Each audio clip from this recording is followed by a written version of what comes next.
let's get started. Man, So, Mr. Jeff Pellum, yeah. welcome to Takeover TV, Mr. Takeover TV. You know, it feels odd being on this side. I know, and like, you know. Because when you said welcome to Takeover TV, I was like, I am Takeover TV, but I'm on Takeover TV. You are Takeover TV.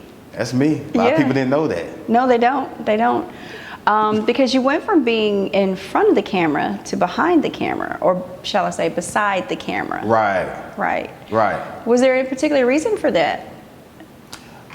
When I started getting behind the camera, I was able to put out more product at a faster pace. When you got people that's working for you behind the camera, you're on their pace, you're on their time. Right. So I figured if I start doing it, I can put out interviews at my own pace. I can interview who I want to, put them out when I want to, edit them, make them look the way I want to. And I just wanted more control of the product. I mean, if you're gonna be in the business, I think you need to have some kind of knowledge of how things work. Yeah. So if your main cameraman all of a sudden gets a job and moves away, then what? I mean, you can always go find another one, or you can kind of know how to do it yourself. That's true too. So, I mean, other than that, you got to pay people for their services. Mm-hmm. You know what I'm saying? So if I do it myself, I can retain that money and put it in other places, like in marketing. Yeah, yeah, hey, marketing is important. It's super important. Speaking of marketing, Jeff, you and I have been friends for a few years now. And I remember when you first started, I remember when you were only in the 3 digits as far as following, and now you're up in the K's. You know, we all aspire to be like you one day when I grow up. However, a lot of hard work. Marketing is super important to any platform. Mm-hmm. And what's the difference in marketing for, I guess, you know, a Takeover TV versus marketing for, I guess, just a person who's building a brand, a regular person that's, you know, not on TV or not on camera versus someone who's doing something else?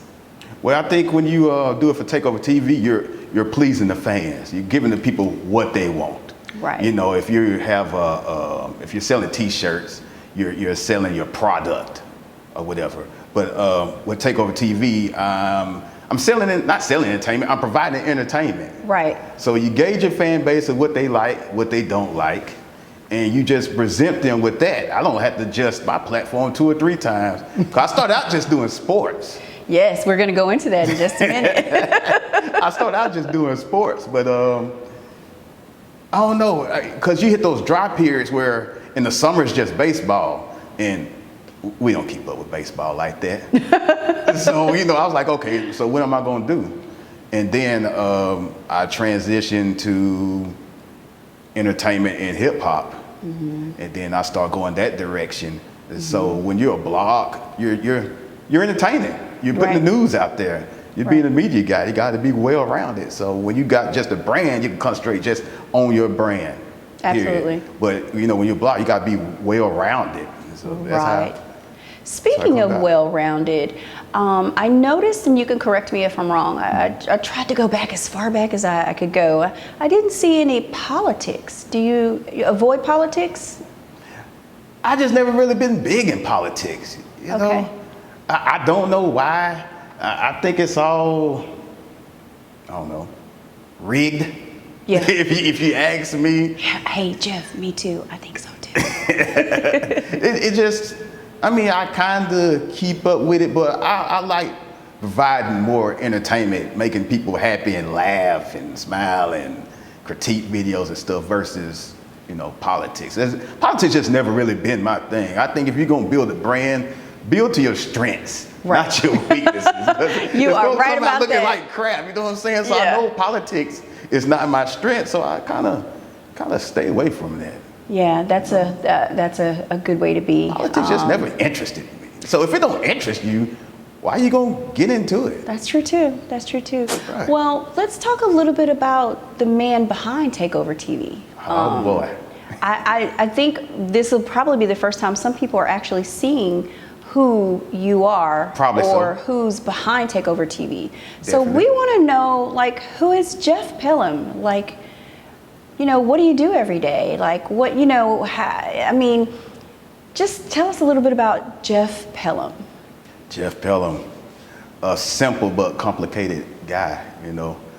me being in media is funny because I'm a total introvert. Wow. I am a total introvert. Man, I really don't like big crowds. I'm not a social butterfly. I talk to people, but I'm not gonna be the one that's gonna stand out in the room and just act silly. And I gotta like a. You're not gonna chase someone down through a crowd and say, "Hey, right.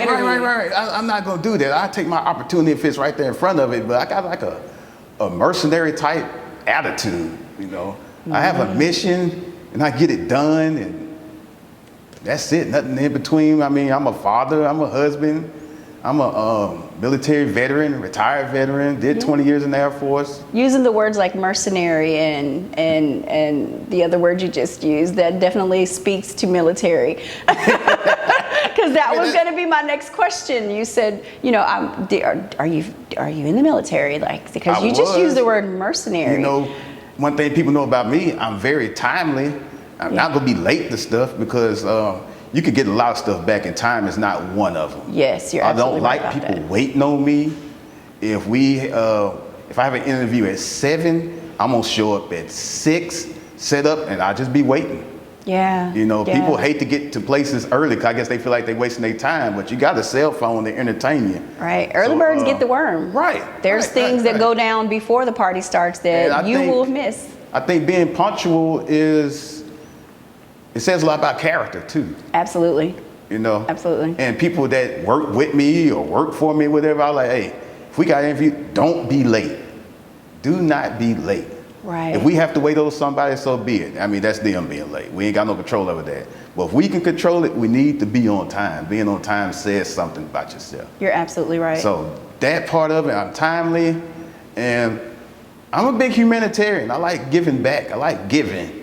I like seeing smiles on people's face when you give them something, especially when they needed it. I agree. Like a sense of self-gratification. Right. And to see other people happy makes me happy.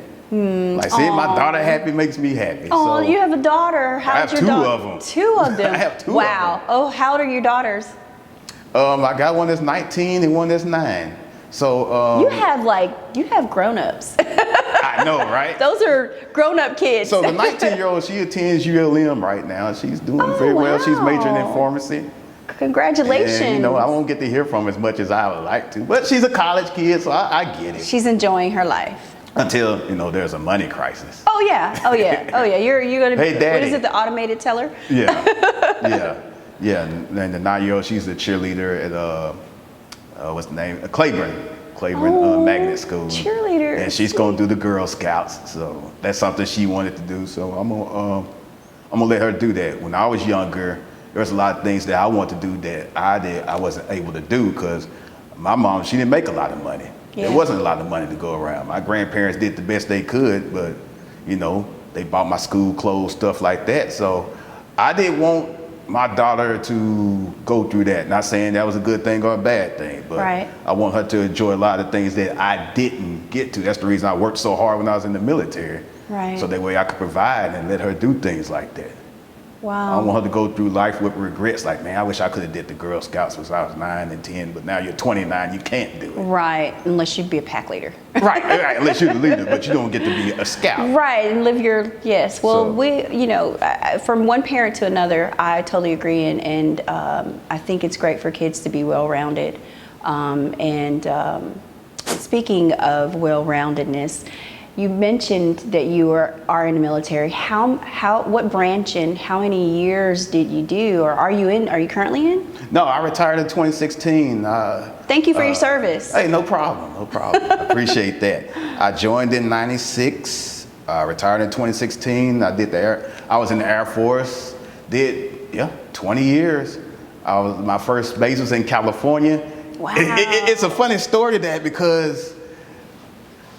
When you think of California, you think about the beaches, you think about palm trees, you think about LA and all that. Rodeo Drive. All that stuff like that. But Northern California isn't quite like that. So I was stationed at Beale Air Force Base, and it's in Marysville, Yuba. Never and if you know anything about that, it's nothing but rice fields and cows and all that. So when I was in tech school, I was looking at the brochure. I was like, oh, California. I'm like, yes. I got to the airport, and while we was leaving the airport, it had, you know, when you're on the interstate, it has like the biggest city, and you take this exit here. So it had Los Angeles, like Interstate 5. I'm like, oh man, you know, we should swing, you know, go to Los Angeles. Right, LA. They just kind of laughed, like, yeah, okay. Wow. But that's like 6 hours from here. Oh, okay. Oh, so it's not a swing. So yeah. So we're driving, and it was like evening time, or whatever. I fall asleep. I wake up, and I'm looking. I see cows and stuff. I'm like, man, what the hell is this? And I was like, so when we gonna get to the base? And he's like, man, we was on base 5 minutes ago. I said, what? This is it? Get fresh milk every morning. I said, cows? This ain't no California. Yeah, it is. Wow. You know, I mean, it's like West Texas and East Texas. West Texas has mountains and, you know, desert and all that. East Texas just has, you know, pine trees and grass. Right, most people don't know that. You're absolutely right. So all of California is not LA. No, it's not. So I got to learn that. So where are you from? Where's home? Where did you grow up? Gregg County, Longview, Texas, 903. Oh, you're Texas.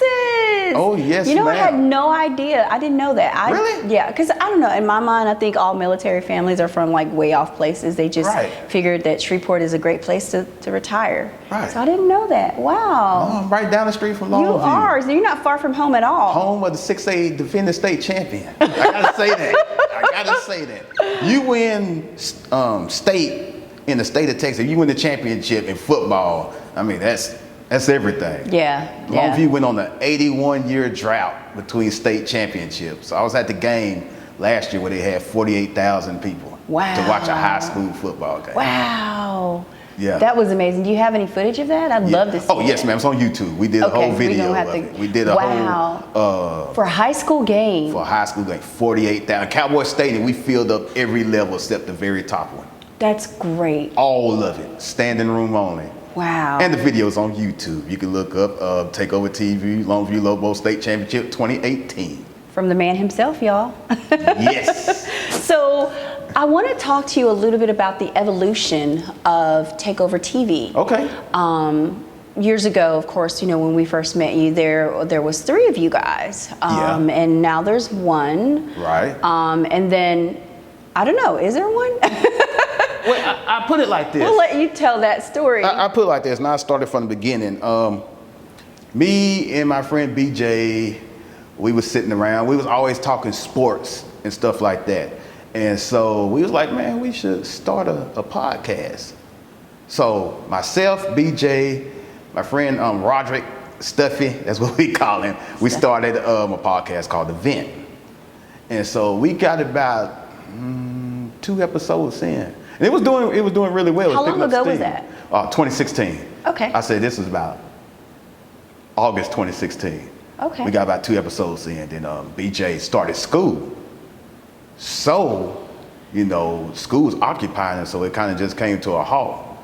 So I wanted to keep doing it. I'm like, man, I kind of like this podcast stuff. I think I got a little niche for this. Yeah. And I was like, okay, well, I don't want to be on the podcast talking by myself. Right. You know, I don't know how Steve Nate and them guys do it for like 2 or 3 hours just talking about it.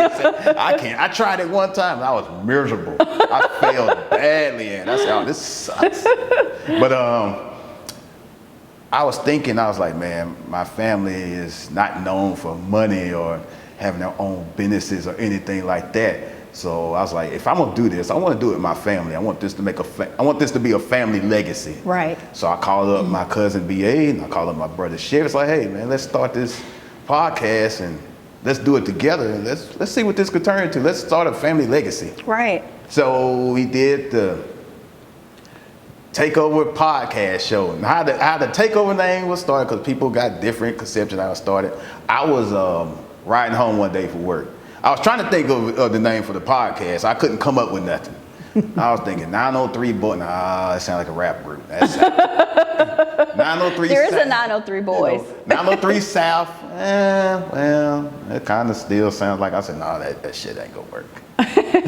So I was riding and I forgot what DJ it was on XM radio. They would play a rap song, and then they would play the original version of the song, where it was sampled from, right? And so he was playing Jay-Z, the Takeover. And I always loved that song anyway. And then they played, the group's called The Doors, and the song's called 5 to 1. That's where the Takeover was sampled from. Wow. And I'm a big fan of the guitars. And the guitar was stringing, and I said, damn, we got theme song already ready-made. That's it. That's it right there. So I was like, okay, we're going to call this the Takeover. Wow. And so October 11, 2016 is when we did the first episode of the Takeover podcast show. Me and my brother in San Antonio. After Texas got their butt whooped by Oklahoma, we did it. Oh yeah, that's definitely a conversation to have. That's the next day. So we did that, and at the time I didn't know how to work the technology of podcasts. I'm like, well, damn, he's in San Antonio, I'm in Shreveport. How this gonna work? So then that's when my cousin, he started coming over to my house, and when we were sitting in front of the computer, one microphone, we just sit there on the computer just kind of talking to the microphone. We didn't really know what the hell we was doing, but so you got to start from somewhere. Yeah, absolutely. And so anybody wants to start a thing, just start it and figure it out as you go. Absolutely. It's not going to be perfect the first time around. Just do it. Just do it, and then start perfecting it as you go. But anyway, we did that. We got about 8 episodes in, and then my cousin and his girlfriend had a baby, so he went ahead and went to fatherhood. I mean, I can't fault him for that. Yeah. And so I started kind of doing interviews. I was like, well, I want to talk about sports by myself. And then I was like, I felt like the local area, there was a need for a platform, because Ricky Latt is a really good friend of mine, dope artist, by the way. And I was Ricky like, Latt from Ricky Latt, who's a part of Tipsy. From the band Tipsy. Right. And I was like, man, people like him need a platform. They got all this great music and all this information and different things. I said, let me start kind of just making it that way where I can interview people. So I interviewed him, and then more artists. How stuff happens, word spreads, and I started interviewing more artists, and then the Takeover podcast was born. Right. And then how it transformed to Takeover TV. I had the Facebook page, and I wasn't really doing much with it. Right. I was kind of putting the podcast on there, but it wasn't really getting a lot of traffic. So I'm like, man, what am I gonna really do with this page? And I seen Young Nisa's video, "Go With My Move." Mm-hmm, right? mm-hmm. I liked the song. I liked the whole groove of it and everything. So I posted it on the Facebook page, and the thing kind of went viral in the city. Mm-hmm.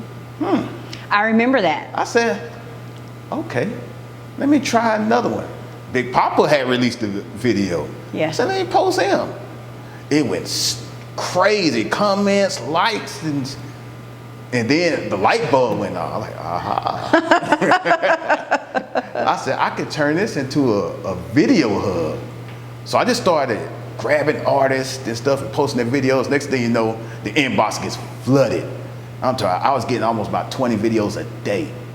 Wow. It was flooding. I said, oh God, now I'm creating the money. What am I going to do with this thing? Right. So now it's Smash or Pass? What is it called again? Slammer Jam? Slammer Jam. So I was just posting the videos, right? I was like, I did Slammer Jam because I want to, A, let the artists get feedback about their art. Right. And B, I wanted to get engagement. So if you ask anybody to slam it or jam it, they're going to comment. And when you comment, the post is going to go back to the top of the news feed, which helps it get views, which helps it get shares. So there's always even if somebody's slamming it, it still takes it up to there's the top. always a method to the madness. Right. So the biggest thing, if you're a social media blogger, your number one thing you want is engagement. Yes, absolutely. Views or whatever, you can click on it and view it and keep rolling. Yeah. But if you have engagement, that's what keeps it going. That's what artists like. They want to see the comments and the feedback, whether they like it or not. Right. So I got to ask you a big question. Okay. So speaking of slam it or jam it. Yeah. How do you pick your music? Meaning, like, are you picking music that you feel that's always going to jam, or do you throw a couple of slams in there as well? I do a little bit of both. If I see a video that I really like, I'll put it on there. If I see one where I feel like the artist is making a great effort, but it might not be there. I'm like, let me put it on there just to see what the audience thinks about it. Yeah. Some people send me their music. Now, this is the key. This is the key when you send me stuff. And I'm gonna put people on game on this, okay? Your approach is everything. How you deliver your product is everything. Just don't send me a link, and that's it. Yeah. I'm just gonna do that little slide this way and hit the red button. Delete. If you can't introduce yourself, hey, I'm such and such. I'm from Shreveport. I would like you to post my video to see how I do. That's all you gotta do. Yeah. Give me the courtesy to give yourself an introduction. Because if I come to you, I'm like, hey, I'm Jeff Pellum from Takeover TV. This is what we're about. This is what I'm trying to do. Here's my contact info. Bam. That's it. And most people will respect that. Right. Even if they don't like it, they respect, like, okay, you did make a good effort. I give it a chance. Yeah. But I don't have people, I will share a couple of messages. I don't have people say nigga post my video. Say what again? Say nigga post my video. Wow. Yeah. I'm like, very informative. I'm like, okay, all right.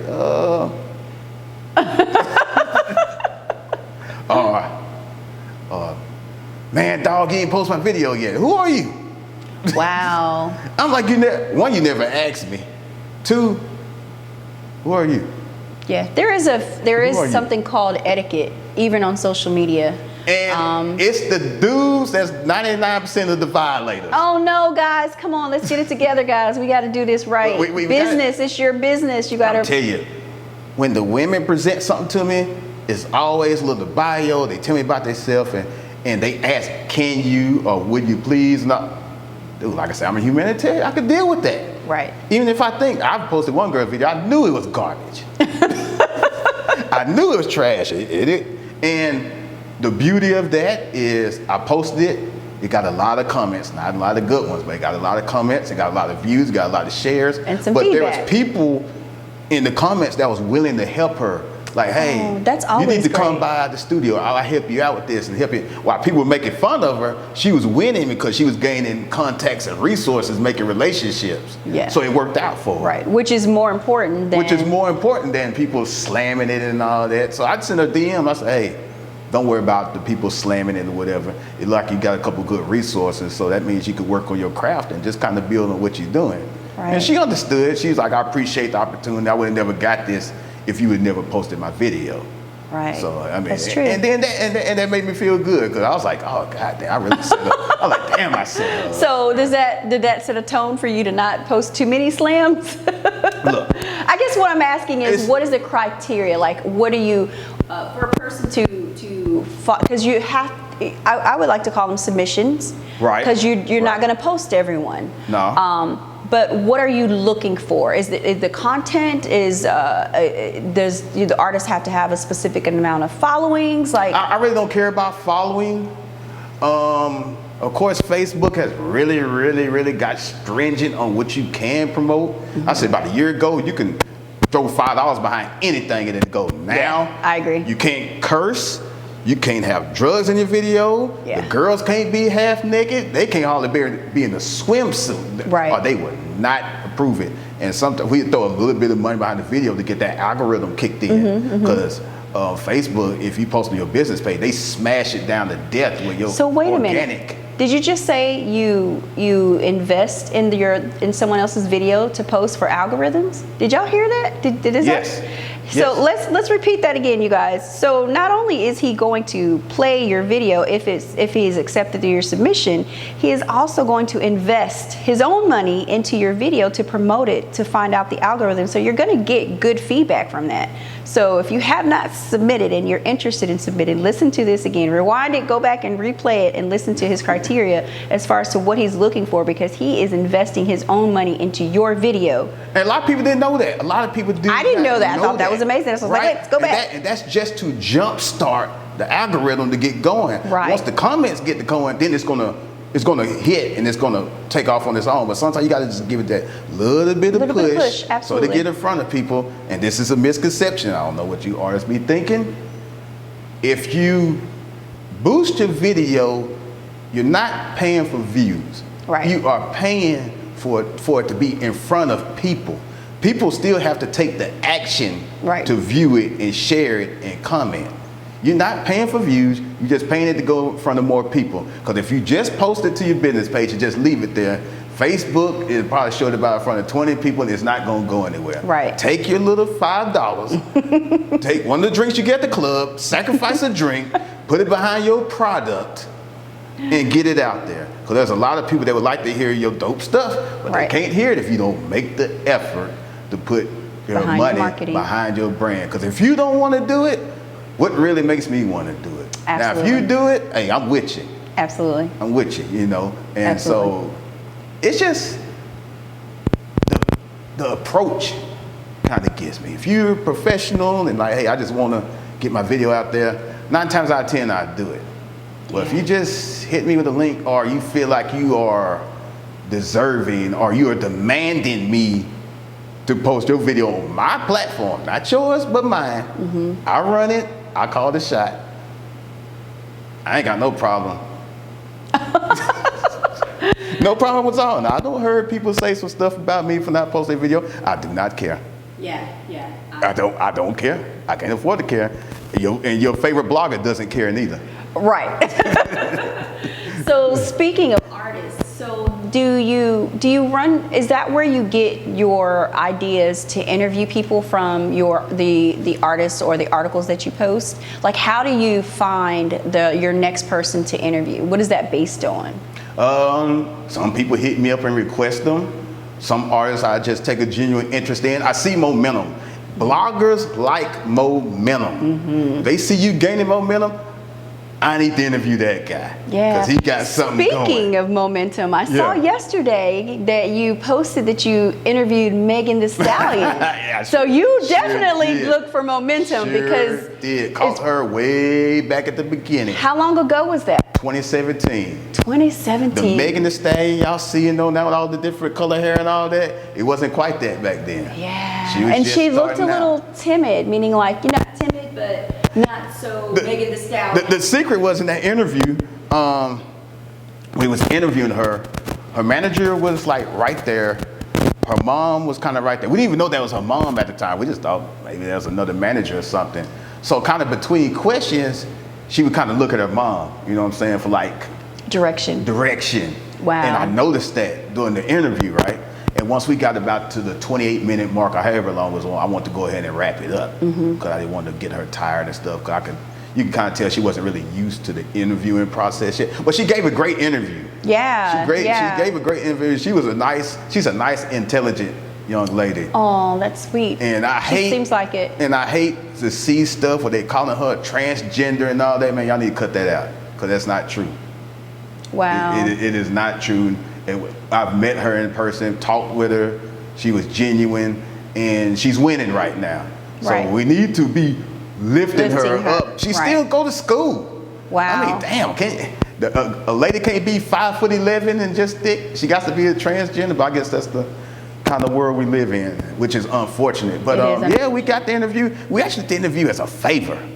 Wow. It was a favor because her manager was the manager for OG Ron C. Which back, from the Swisher House days, the Fuck Action mixtapes and all that. Right. So we interviewed him. T-Nitty hit us up a couple weeks later. He said, hey, I got a new artist and I want you to listen to her song and see what you think about it. Because when we were doing the podcast, at the end of the podcast, we was putting artist songs at the end of them, just, so people can hear them or whatever. So with Megan, we put her song on. I was like, and I hear about it's a dope song. It's is cool. it one of the songs that she has that's out now, or it's out? I mean, this is 2017. Right. I mean, you have to dig and find it. I think the song's called Like a Stallion or something like that. Okay. So, and then after we did the interview, he hit me back up. He's like, hey man, you mind, interviewing Megan? I said, okay. I said, yeah, why not? Hell, we still trying to get on with Megan. That was cool. When she left out the room, when she entered the room, it's like she just took the air out the room.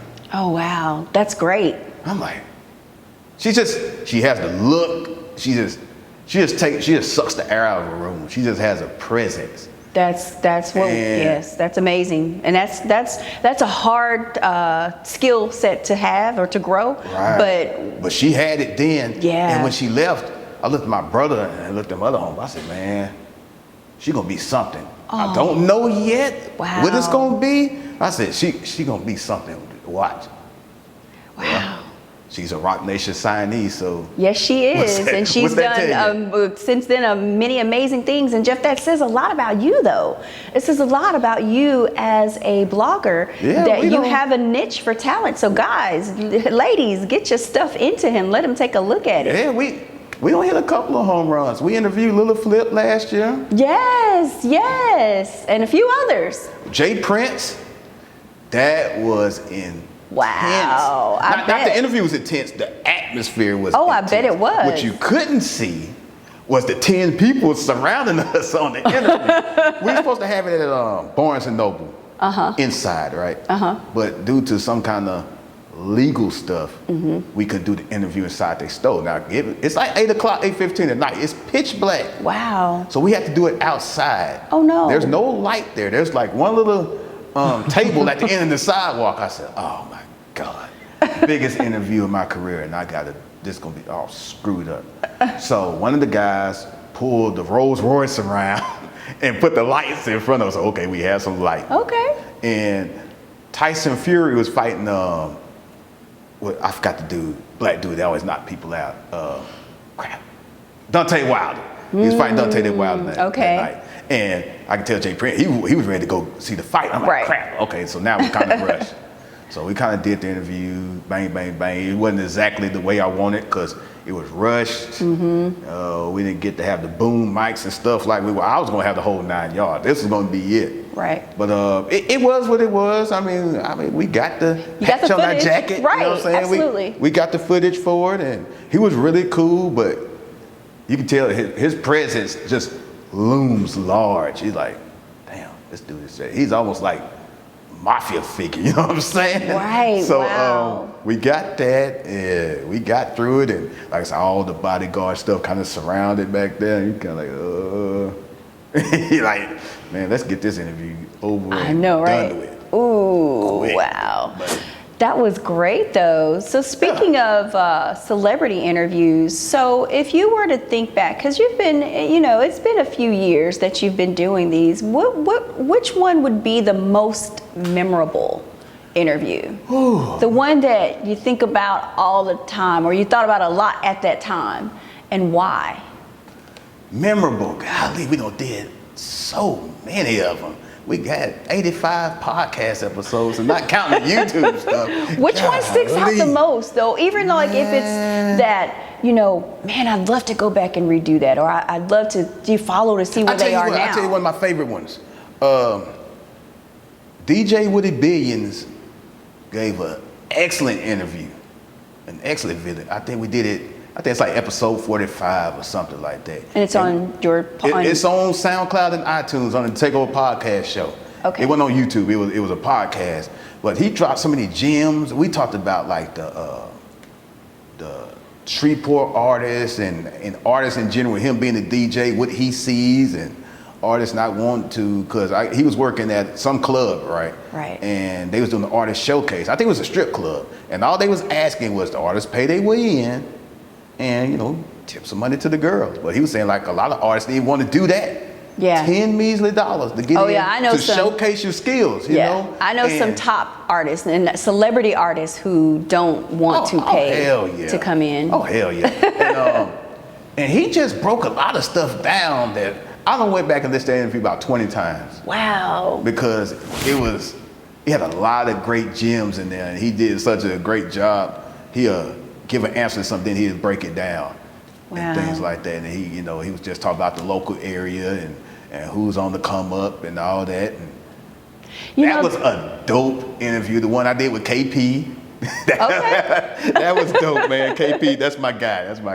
He always got my back. He always got my best interest at heart. So speaking of dope. DJs, there are a lot of DJs in the area. Maybe you should do like a whole like group DJ table discussion. You know what? Because I bet they've got a lot of stories. I was thinking about doing like a little panel type deal. I can't remember if it was DJs or it was something along that. Yeah. But yeah, there's a lot of DJs that have a lot to say. Oh yeah, and they don't get the platform to do it. Right, because everybody wants the artist. Everybody wants the star. Right. The DJs, they play a very important role. They do. In the stars, because who's gonna break the music? If the DJ don't break your music, I mean, yeah, you can do it on the internet and stuff, but but what's the fastest way? Get a DJ. Give it to the DJ. Break it in the club. Dang. How you think Yellow Beezy and all them got they broke it in the strip club? Yep, absolutely. Absolutely right. Yeah, so yeah. Something to think about. I like that. So we're gonna wrap up here. I have a couple more, two more questions. First, what's up and coming for Takeover TV? Up and coming. Well, what I'm gonna do within the next couple months, I'm finna take it back to Longview for a while, because there's a lot of deserving artists out there that, that need that extra push. They got a couple platforms out there, Household TV, they doing a good job, and I think it's a couple others, but Takeover TV is gonna take it on the road and kind of, span our horizons a little bit, take it back to the house. I'm from 903, I'm from Longview, so it's only right that I go back there and, get on boards a little push. Absolutely. And plus they've been asking for me too. Yeah, well that's home for you. Between working a 9 to 5 and being a dad and doing your own video editing and posting it, what people don't see is everything I have to do to keep the brand afloat. I have to come up with my own articles. I got to make my own graphics. I do my own posts. I do my own videos. I edit them. I do the interviews. It's constant work. Plus you got to work a 9 to 5. That's 45 hours counting lunch break. That's 45 hours gone right there. It's called entrepreneurship. You have to sleep. You have to work out. You have to do this thing. But like you said, it's called entrepreneurship. Yeah. If you don't like it, get out the game. That's what it's all about. You're absolutely right. So I got that coming, and that's about it right now. When you're a one-man army, you kind of you don't want to overload yourself. Speaking of a one-man army, you and I had a conversation years ago about bringing the female perspective. At the time, I believe it was a couple of guys on your show. Right. About bringing a female perspective to your show. Right. Did you think about that at all, or is that still? I actually did. When we was doing the podcast, I bought Keisha Carhey on the show. Oh, that's Sweet right. Keish. She came on there and she made a big difference. See? And girl power. And okay, I don't want to mess up her name. Marcia, everybody calls it Nene. She came along. I remember her. And Desiree Wesley, she was on there for a while. And the women brought a whole different twist to it. It was fun. It was fun because when women believe in something, they get passionate about it. And when they get passionate about it, they go 100 miles per hour. I love the way you put that, passionate about it, because that's exactly what we do. If they believe in it, dude, you got a winning combination. Absolutely, absolutely. So when I had my interns on Instagram to help me blog and stuff, man, once they got into it, I had to slow them down. I'm like, dang, we put too much stuff. We crowd, but they loved it. So if I had to put together a team, it'd be mostly women on there. Yeah. Sorry guys, but women get dedicated, they get dedicated. You get their best effort. So shout out to the women. Woohoo! All right, so speaking of women, we did talk a little bit about family and kids, and just for the viewers out there, is there a Mrs. Pellum? Yeah, there is. She's way behind. You think I'm behind the scenes? She's way behind the scenes. And what she had to adapt to, and what she understands, is that if this thing is going to go, I got to dedicate a certain amount of time to it. So she's sacrificed a lot of time with me to let me do what I need to do. Which is what we women, we spouses do. And that gets overlooked. So for all the success stories that you see, if there's a wife, she's sacrificing time, because if you want to be great at something, it's going to take time and dedication. So that's less time, so. That's like that military wife. That's exactly what that is. I went to Korea for a year. I was deploying 6 months at a time. And, she was back here holding it down. So, would the military wives have the hardest jobs in the military? Man, I'm telling you, because them husbands or wives, they be gone. When we leave, absolutely. We leave 6, 7 months, a year, 2 years at a time. So that can't be overlooked.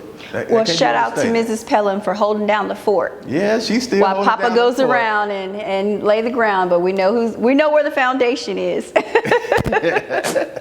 So is there anything that you want your viewers to know that we didn't cover? Is there what I guess for an aspiring blogger, what would you tell them, or what would you go back and tell your younger self if you had the opportunity to do it, and at what point would you have done that? Don't get caught up in views and followers. You got to run your own race. Because if you're a beginning blogger and you study looking at Say Cheese and Shade Room and all that, and you look at those big numbers, you're not them. They've been in the game. They got a whole corporation. They got employees. They got everything. Run your own race. Get your own little fan base. Just start out slow. Kind of study what they do, and kind of implement it into your brand and do it your own way. If you make a logo, don't put faces on there, because you never know who's gonna leave. And this just ain't coming straight from me. I've had other bloggers that did logos that had the people on there, and they left. They're like, oh, well, damn, I'm stuck with the logo. I'm good. Mine's is family, so it is what it is. But think about your logo. Think about what you want to represent. Right. Think about how you want to brand. In the long term. The long term. Sure. Think about what kind of blogger that you want to be. Because as bloggers, we do have a responsibility, because we put stuff out there in the media, and there's some blog like, oh God, I couldn't post that. Yeah. And sometimes we can start a lot of stuff. Yes. For good and bad. Yes. So it depends what kind of blogger you want to be. If you want to be just super messy, just throw anything out there, just to get views and likes, so be it. But I kind of try to shy away from the violent stuff. Now, if you do something stupid, sorry. You know what I'm saying? We got to talk about it. I throw that out there. We got to talk about that. Fights, I don't do fights. Yeah. But it's a professional fight. I don't do fights. I really don't care for posting twerking and stuff like that. That's just not what I'm trying to present. But at the same time, I do entertain. So think about all that. Get you a team if you can. But the people that support you, and I see a lot of people complain about support and their friends not supporting them and all that. Unfortunately, that's part of it, right? You put the best product you can out there, and if it's dope enough, you get support. It don't have to be your friends. I think people want certain people to support them, right? And when they don't, they just kind of collapse. Don't worry about that. Grow your fan base. You either win them over or not. But you put the best brand out there, you work your ass off, you stay dedicated, and be consistent, and don't give up, because you could be one hit away from the goal. You could just swan the pick one more time and hit that treasure chest. Yep, so that's don't it. Give don't up. give up. Well, thank you so much for your everything and allowing us to take a peek into the world of Jeff Pellum, who is Takeover TV. You know what? I'm gonna rephrase that. Takeover TV is a big family. I can't do what I do without the fans and supporters and people like yourself and Mark and all the other people that I've met in this process. True. So I'm gonna retweet that. Okay. I might do the day-to-day work, but Takeover TV is a family. All the artists that contribute their videos and all the articles I've been able to write about people, and the people I get to interview and do podcasts with, this has been a community thing. You're absolutely right. It is a community. Continue to grow, and I love the fans, and just keep looking out for the great stuff we got coming. Yeah. And one more thing before we go, I got to plug in my boy Garrett Suggs for this T-shirt right here. What does it says? Everything you've been searching for is already. Oh, that is so sweet. And he has dope products. Garrett Suggs, dream big or live small. So, that's his brand. Yeah. If you want a T-shirt, hit him up. I almost wore a Takeover T-shirt, but I was like, nah, this is a chance for me to plug somebody. Well, you got the good old belt. Oh yeah. You got the belt. I got the belt, but this is his brand. Hit him up. All right, guys, you have it right there from the horse's mouth, Mr. Jeff Pellum, Takeover TV. We're out. And like I say, there it is.